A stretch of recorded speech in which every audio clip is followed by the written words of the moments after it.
السلام علیکم ورحمۃ اللہ وبرکاتہ۔ نحمده ونصلی علی رسولہ الکریم۔ رب اشرح لی صدری ویسر لی امری واحلل عقدۃ من لسانی یفقهوا قولی۔ رب زدنا علما رب زدنا علما۔ اللهم انا نسألك علما نافعا ورزقا واسعا وقلبا شاکرا ولسانا ذاکرا وعملا متقبلا آمین یا رب العالمین۔ تفسیر سورۃ النجم، آیت نمبر 39 سے آخر السورہ۔ اعوذ باللہ من الشیطان الرجیم۔ وَأَن لَّيْسَ لِلْإِنسَانِ إِلَّا مَا سَعَىٰ وَأَنَّ سَعْيَهُ سَوْفَ يُرَىٰ ثُمَّ يُجْزَاهُ الْجَزَاءَ الْأَوْفَىٰ۔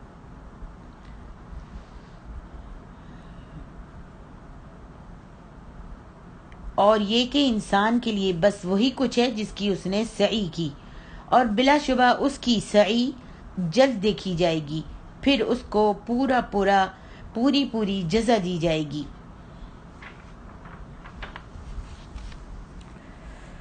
یہاں پر اللہ رب العالمین ارشاد فرماتے ہیں، جیسے کہ پچھلے سبق میں آپ نے پڑھا، پچھلی آیتوں میں، اللہ تزر وازرۃ وزر اخری، یہ کہ کوئی بوجھ اٹھانے والا نفس دوسرے کے گناہ کا بوجھ نہیں اٹھائے گا۔ یعنی ہر وہ انسان جس نے کفر یا کسی گناہ کا ارتکاب کر کے اپنے آپ پر ظلم کیا تو اس کا بوجھ خود اسی کو اٹھانا پڑے گا، اس کی طرف سے کوئی دوسرا انسان اس کے بوجھ کو نہیں اٹھائے گا۔ جیسا کہ ارشاد فرمایا، وَإِن تَدْعُ مُثْقَلَةٌ إِلَىٰ حِمْلِهَا لَا يُحْمَلْ مِنْهُ شَيْءٌ وَلَوْ كَانَ ذَا قُرْبَىٰ، سورۃ فاطر۔ اور اگر کوئی بوجھ تلے دبا ہوا اپنا بوجھ ہٹانے کے لیے کسی کو بلائے تو کوئی اس میں سے کچھ نہ اٹھائے گا، اگرچہ قرابت دار ہی کیوں نہ ہو۔ یہ قیامت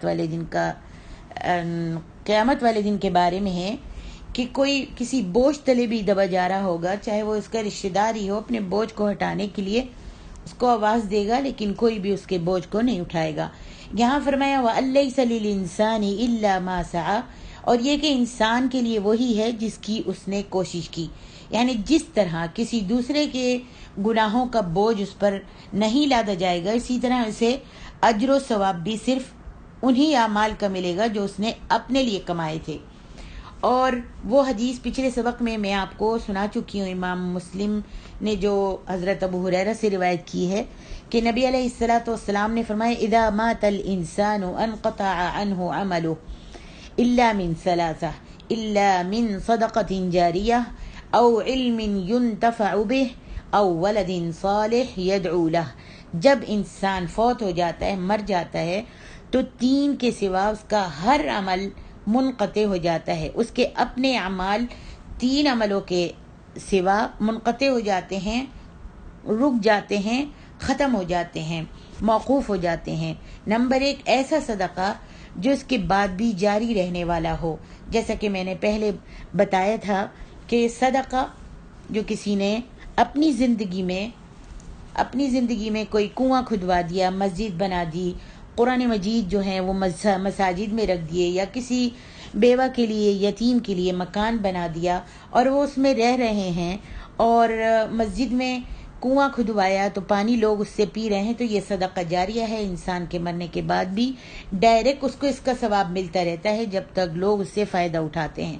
نمبر دو، ایسا علم جس سے نفع حاصل کیا جاتا ہو، اپنی زندگی میں وہ کسی کو علم سکھا گیا اور وہ علم جو ہے اس کے اوپر طالب جو ہے، جو علم سیکھنے والا ہے، عمل کر رہا ہے اور اس کو لوگوں کو بھی آگے سکھا رہا ہے، تو یہ علم بھی سیکھنے اور سکھانے کا، جس کو سکھا کر گیا وہ اس پر عمل کر رہا ہے، تو اس کے عمل کرنے کا ثواب جو ہے اس علم سکھانے والے کو ڈائریکٹ قیامت تک، جس وقت تک قیامت نہیں آئے گی، مرنے کے بعد بھی اس کو پہنچتا رہتا ہے اس کا ثواب۔ نمبر تین، نیک اولاد جو اس کے لیے دعا کرتی ہے۔ نیک اولاد جس کے ماں باپ نے اچھی تربیت دی، نماز، قرآن، اذکار اور نیکی کے کام کرنے سکھا کر فوت ہویا، اور اولاد جو ہے اس کے پیچھے اس کے اوپر عمل کرتی ہے اور وہ جو نماز پڑھتی ہے اور جو ان کے ماں باپ نے سکھایا اس کے اوپر عمل کرتی ہے تو اس کا ثواب بھی ماں باپ کو ڈائریکٹ پہنچتا رہتا ہے. تو یہ تینوں چیزیں در حقیقت اس کی اپنی ہی سعی و کاوش اور اپنا ہی عمل ہیں.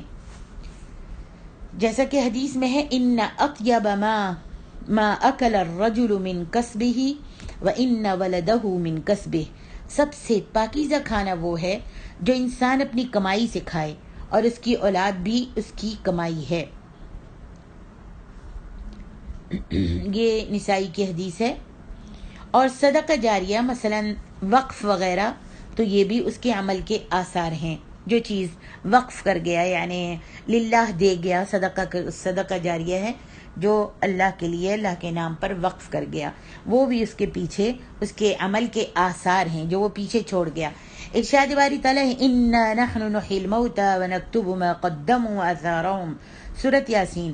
بے شک ہم مردوں کو زندہ کریں گے اور جو کچھ وہ آگے بھیج چکے ہیں اور جو ان کے نشان پیچھے رہ گئے ہیں ہم قلم بند کرتے ہیں، ہم اس کو لکھتے رہتے ہیں، ہمارے پاس وہ موجود ہیں.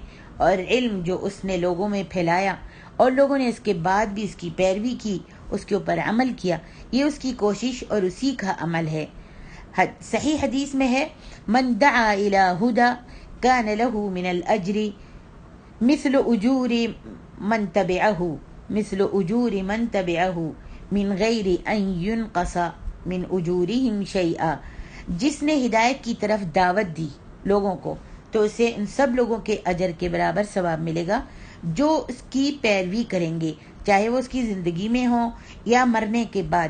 وہ لوگ اس کی دعوت پر عمل کرتے رہیں گے اور اس کی پیروی کو مانتے رہیں گے، اس کی پیروی کرتے رہیں گے، اس کے بتائے ہوئے صحیح اور اچھے طریقے کو اپناتے رہیں گے تو اس کو ثواب ملے گا جس نے ہدایت کی طرف دعوت دی تھی اور لوگ اس کو سن کر اس پر عمل کرتے رہے تھے. تو یہ ثواب جو ہے آخر تک اس سکھانے والے کو، دعوت دینے والے کو پہنچتا رہے گا قیامت تک. اور جو عمل کریں گے ان کے اجر و ثواب میں بھی کوئی کمی نہیں کی جائے گی، ان کو بھی ثواب ملے گا جو عمل کریں گے، جو پیروی کر رہے ہیں. لیکن جن سے سیکھا ہے اور جن کے راستے پر وہ چلے ہیں اور جن سے سیکھا ہے نیک اعمال کرنا، تو ان کو بھی جو اگر وہ فوت ہو گیا یا زندہ بھی ہے تو اس کو ثواب ملتا رہتا ہے. ارشاد باری تعالیٰ ہے وَأَنَّ سَعْيَهُ سَوْفَ يُرَى، اور یہ کہ بلا شبہ اس کی کوشش دیکھی جائے گی یعنی قیامت کے دن. اللہ تعالیٰ جیسے سورۃ التوبہ میں فرماتے ہیں وَقُلِ اعْمَلُوا فَسَيَرَى اللَّهُ عَمَلَكُمْ وَرَسُولُهُ وَالْمُؤْمِنُونَ، اور ان سے کہہ دیجئے کہ عمل کیے جاؤ، پس ان قریب اللہ اور اس کا رسول اور مومن سب تمہارے عملوں کو دیکھ لیں گے اور تم غائب و حاضر جاننے والے اللہ واحد و قہار کی طرف لوٹائے جاؤ گے. پھر جو تم کرتے رہے ہو وہ سب تم کو بتا دے گا، یعنی قیامت کے دن وہ تمہیں تمہارے اعمال کی خبر بھی دے گا اور تمہیں پوری جزا بھی عطا فرمائے گا کہ اعمال اچھے ہوئے تو اچھی جزا اور اگر اعمال برے ہوئے تو بدترین سزا. اسی طرح یہاں پر اللہ تعالیٰ فرماتے ہیں ثم یجزاہ الجزاء الاوفی، پھر اس کو اس کا پورا بدلہ دیا جائے گا قیامت والے دن اور اس کے جزا میں سے اور اس کے حساب میں سے کوئی بھی کمی نہیں کی جائے گی. ارشاد باری تعالیٰ ہے وَأَنَّ إِلَىٰ رَبِّكَ الْمُنْتَهَىٰ وَأَنَّهُ هُوَ أَضْحَكَ وَأَبْكَىٰ وَأَنَّهُ هُوَ أَمَاتَ وَأَحْيَا وَأَنَّهُ خَلَقَ الزَّوْجَيْنِ الذَّكَرَ وَالْأُنثَىٰ مِن نُطْفَةٍ إذا تمنى وأن عليه النشأة الأخرى وأنه هو أغنى وأقنى وأنه هو رب الشعرى وأنه أهلك عادا الأولى وثمود فما أبقى وقوم نوح من قبل إنهم كانوا هم أظلم وأطغى والمؤتفكة أهوى فغشاها ما غشا فبأي آلاء ربك تتمارى. ارشاد باری تعالیٰ ہے وَأَنَّ إِلَىٰ رَبِّكَ الْمُنْتَهَىٰ، اور یہ کہ بے شک آپ کے پروردگار ہی کے پاس پہنچنا ہے، یعنی قیامت کے دن اللہ تعالیٰ کے پاس ہی لوٹ کر جانا ہے.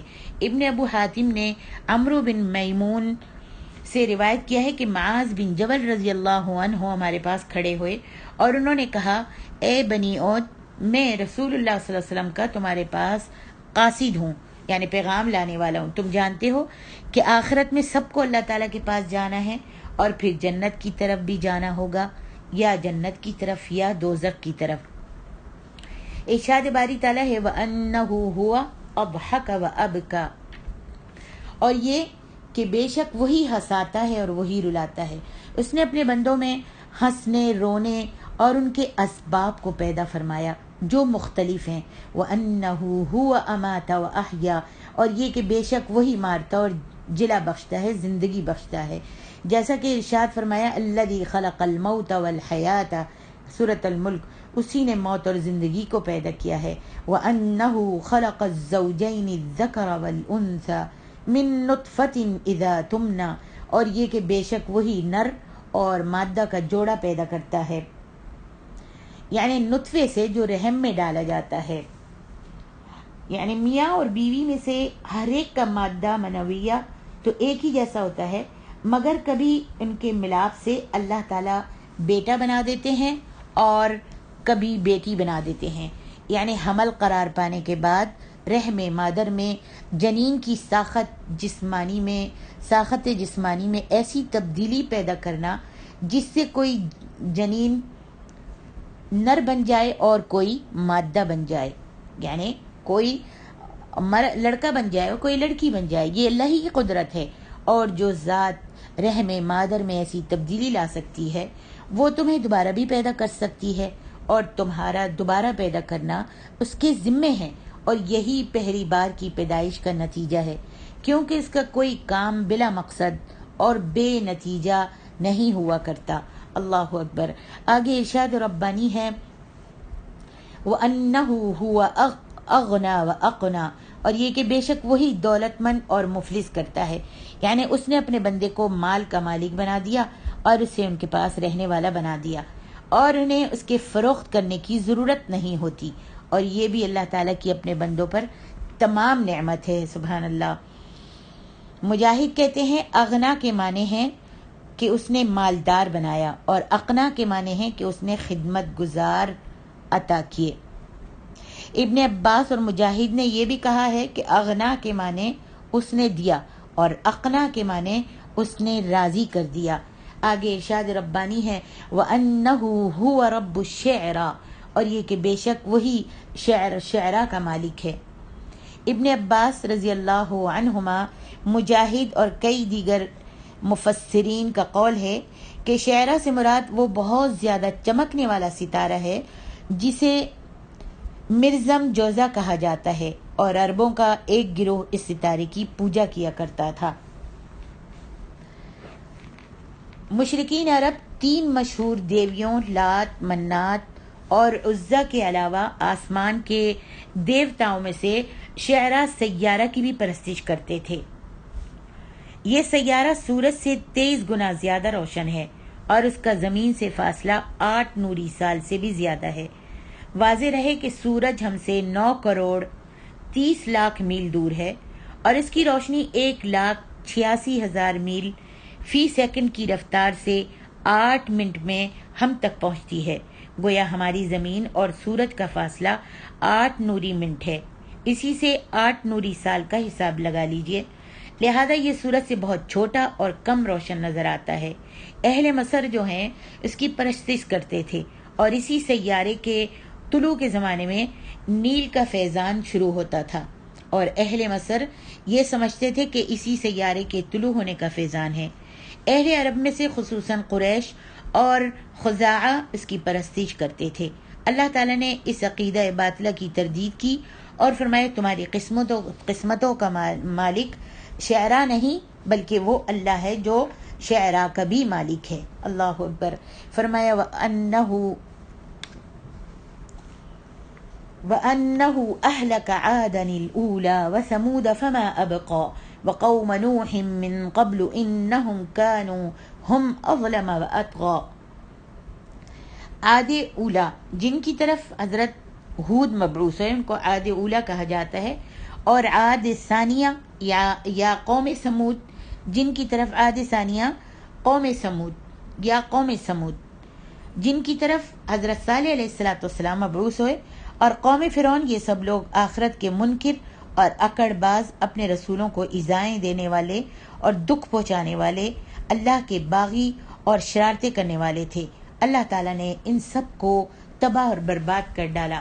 حضرت لوط علیہ السلام کا مرکز تبلیغ سدوم اور اس کے ارد گرد کی بستیاں، جنہیں زمین میں دھسا دیا گیا اور ان کے اوپر سیاہ رنگ کا متعفن پانی چھا گیا، جسے بحیرہ مردار یا بحر میت یا بحر لوتی کہتے ہیں۔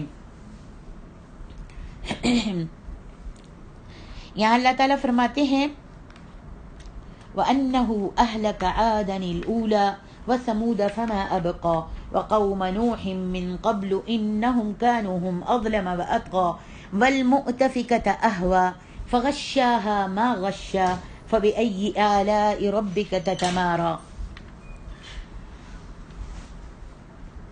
فرمایا وَالْمُؤْتَفِكَةَ أَهْوَى، اور اسی نے الٹی ہوئی بستیوں کو اٹھا کر پٹخ دیا، یعنی اس نے قوم لوط کی بستیوں کو تہ و بالا کر کے تباہ اور برباد کر دیا، اور ان کے اوپر تہ بتہ کھنگر کے پتھر برسائے۔ اسی لیے فرمایا فغشاها ما غشا، پھر ان پر چھایا جو چھایا، یعنی ان پتھروں نے جو ان پر برسائے گئے۔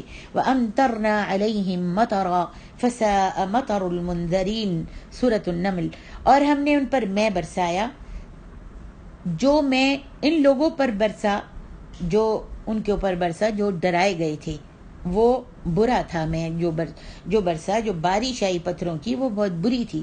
پھر فرمایا فَبِأَيِّ آلَاءِ رَبِّكَ تَتَمَارَى، تو اے انسان تو اپنے پروردگار کی کون کون سی نعمت پر جھگڑا کرے گا؟ اے انسان، تجھے اپنے بارے میں اللہ تعالیٰ کی کن نعمتوں کے بارے میں شک ہے؟ یہ قول قتادہ کا ہے، اور ابن جریج کہتے ہیں کہ اس کے مخاطب حضرت محمد صلی اللہ علیہ وسلم ہیں، یعنی اے محمد، آپ اپنے بارے میں اپنے رب کی کن نعمتوں کے بارے میں شک کریں گے؟ لیکن اس آیت کریمہ کا پہلا مفہوم زیادہ درست ہے کہ اس آیت کا مخاطب ہر انسان ہے۔ امام ابن جریر نے بھی اسی قول کو اختیار کیا ہے۔ اللہ کی بنی نوع انسان پر سب سے بڑی نعمت یہ ہے کہ وہ ظالم اور سرکش قوموں کو صفحہ ہستی سے نیست و نابود کر دے، تاکہ باقی لوگوں کو ان کے ظلم و ستم سے نجات ملے اور وہ بھی دنیا میں چین سے زندگی بسر کر سکیں۔ گویا سب ظالم قوموں کی تباہی بھی اللہ کی نعمتیں تھیں اور انسانیت پر احسانات تھے۔ اللہ تعالیٰ نے اپنی اس نعمت کا ذکر ایک دوسرے مقام پر ان الفاظوں میں کیا ہے وَلَوْلَا دَفْعُ اللَّهِ النَّاسَ بَعْضُهُمْ بِبَعْضٍ لَفَسَدَتِ الْأَرْضُ وَلَكِنَّ اللَّهَ ذُو فَضْلٍ عَلَى الْعَالَمِينَ۔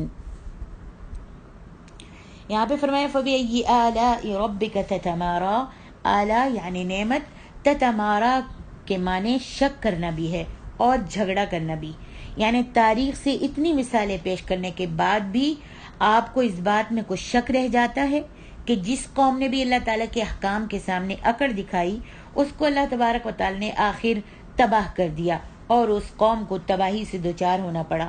اور دوسرے معنی کے لحاظ سے مطلب یہ ہوگا کہ جیسے وہ لوگ اپنے نبیوں سے جھگڑا کرتے رہے، کیا آپ بھی انہی باتوں میں جھگڑا کریں گے؟ ھذا نذیر من النذر الاولی، یہ ایک ڈرانے والے ہیں حضرت محمد صلی اللہ علیہ وسلم۔ یہاں پر اشارہ ھذا نبی علیہ السلام کی طرف، یہ ایک ڈرانے والے ہیں من النذر الاولی، اگلے ڈرانے والوں میں سے، یہ بھی انہی کی جنس میں سے مبعوث کیے گئے ہیں جس طرح کے پہلے انبیاء کرام مبعوث کیے گئے تھے۔ جیسا کہ ارشاد باری تعالیٰ ہے قُلْ مَا كُنْتُ بِدْعًا مِّنَ الرُّسُلِ، سورۃ الاحقاف، کہہ دیجئے کہ میں رسولوں میں سے کوئی نیا پیغمبر تو نہیں ہوں۔ ازفت الازفہ، یعنی قریب آنے والی قیامت قریب آ گئی ہے۔ لیس لہا من دون اللہ کاشفہ، اس دین کی تکلیفوں کو اللہ کے سوا کوئی نہیں ہٹا سکے گا۔ جب قیامت والے دن تکلیفیں آئیں گی تو اس دن کی تکلیفوں کو اللہ کے سوا کوئی دور نہیں کر سکے گا۔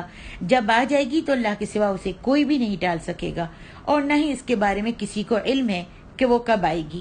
فرمایا اور نذیر اس ڈرانے والے کو کہتے ہیں جو اس شر کو گویا اپنی آنکھوں سے دیکھ رہا ہوتا ہے، جو وقوع پذیر ہونے والا ہو، جو فوراً کے فوراً آنے والا ہو، جو شر فوراً کے فوراً آنے والا ہو۔ ارشاد باری تعالیٰ ہے ان هو الا نذیر لکم بین یدی عذاب شدید، سورۃ سبا۔ وہ تو تم کو سخت عذاب کے آنے سے پہلے صرف ڈرانے والے ہیں، اور حدیث میں ہے انا النذیر العریان، میں تم کو کھلم کھلا ڈرانے والا ہوں۔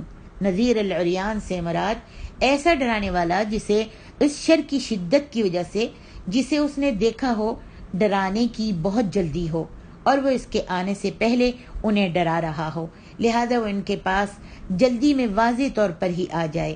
اور یہی بات آزفۃ الآزفہ سے مطابقت رکھتی ہے کہ روز قیامت قریب آ گیا ہے، جیسا کہ اس کے بعد آنے والی سورت کے آغاز میں اللہ تعالیٰ فرماتے ہیں اقتربت الساعہ، سورۃ القمر، قیامت قریب آن پہنچی۔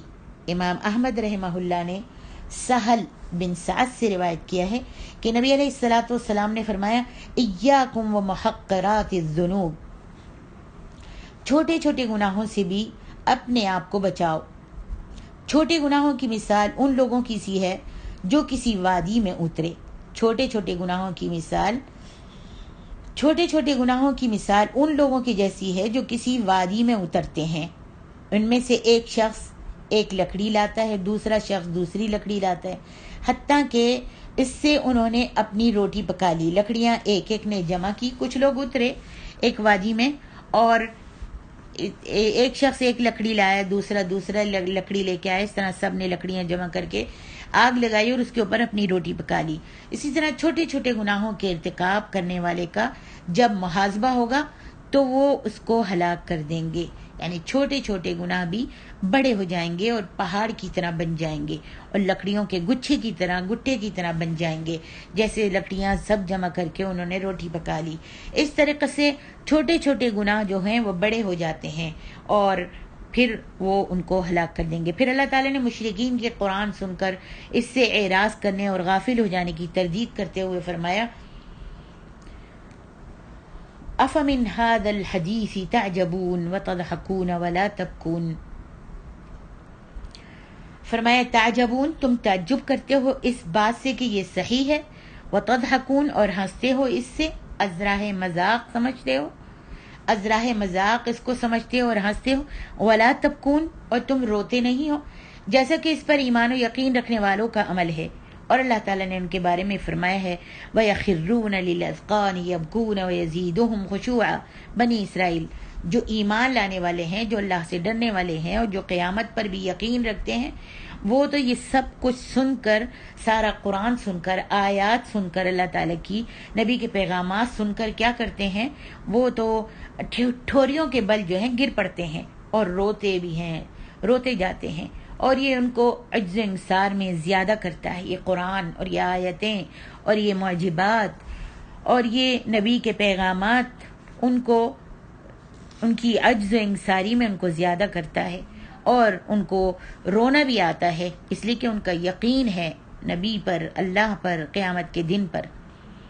یہاں اللہ تعالیٰ اس کے برعکس کافروں کو کہہ رہا ہے کہ تم تعجب کرتے ہو یہ سب سن کر، اور یہ ساری باتیں، ساری نشانیاں سن کر تعجب کرتے ہو، ہنستے ہو، اور تم روتے نہیں ہو۔ ارشاد باری تعالیٰ ہے وَأَنْتُمْ سَامِدُونَ، اور تم غفلت میں پڑے ہوئے ہو۔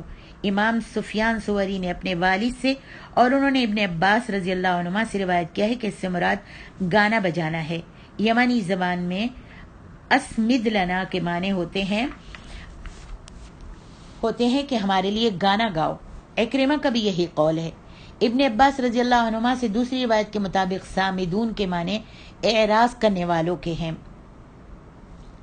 پھر اللہ تبارک و تعالیٰ نے اپنے بندوں کو حکم دیا کہ وہ بھی اس کے رسول کی اتباع کرتے ہوئے اللہ تعالیٰ کو سجدہ کریں، اس کی عبادت بجا لائیں، توحید اور اخلاص کے ساتھ اس کی بندگی کو اختیار کریں۔ فَاسْجُدُوا لِلَّهِ وَاعْبُدُوا، تو تم اللہ کے آگے سجدہ کرو اور اس کی عبادت کرو، اس کے آگے جھک جاؤ اخلاص کے ساتھ، اسی کی بندگی کرو اور اسی کی توحید کو اختیار کرو۔ یہ سورت ابتدائی مکی صورتوں میں سے ہے اور پہلی صورت ہے جس میں آیت سجدہ نازل ہوئی۔ یہی وہ پہلی صورت ہے جسے آپ صلی اللہ علیہ وسلم نے مجمع عام میں اور بعض روایات کے مطابق حرم میں کافروں اور مسلمانوں کے مشترکہ مجمع میں سنائی۔ قرآن کی اثر آفرینی کا یہ عالم تھا قرآن کی آیتوں کو سننے کا، اور یہ عالم تھا، اثر ہوا لوگوں پر کہ جب آپ صلی اللہ علیہ وسلم نے فَاسْجُدُوا لِلَّهِ وَاعْبُدُوا پڑھا تو مسلمانوں کے ساتھ کافر بھی بے اختیار سجدے میں گر گئے، سجدہ ریز ہو گئے، جیسا کہ اس حدیث سے واضح ہے۔ عبداللہ بن مسعود رضی اللہ عنہ فرماتے ہیں کہ سب سے پہلے جو سجدے والی صورت نازل ہوئی وہ سورۃ النجم تھی۔ آپ صلی اللہ علیہ وسلم نے اس صورت میں سجدہ کیا، اور میں شروع میں ابتدان بھی صورت کے بدایہ میں شروع میں بتا چکی ہوں۔ جب آپ نے یہ صورت پڑھی تو اس صورت میں سجدہ کیا آپ نے، اور آپ کے پیچھے جتنے لوگ بیٹھے ہوئے تھے، چاہے وہ مسلمان تھے یا مشرک تھے، کافر تھے، سب نے سجدہ کر لیا بجز ایک شخص کے، سوائے ایک شخص کے، اور وہ تھا امیہ بن خلف۔ اس نے مٹھی بھر کر مٹی اپنے ہاتھ میں لی اور منہ سے قریب کی، پھر اس نے اس پر سجدہ کیا۔ تو فرمایا میں نے دیکھا کہ اس کے بعد یہ شخص کفر کی حالت میں بدر کے دن مارا گیا۔ بخاری شریف کی حدیث ہے۔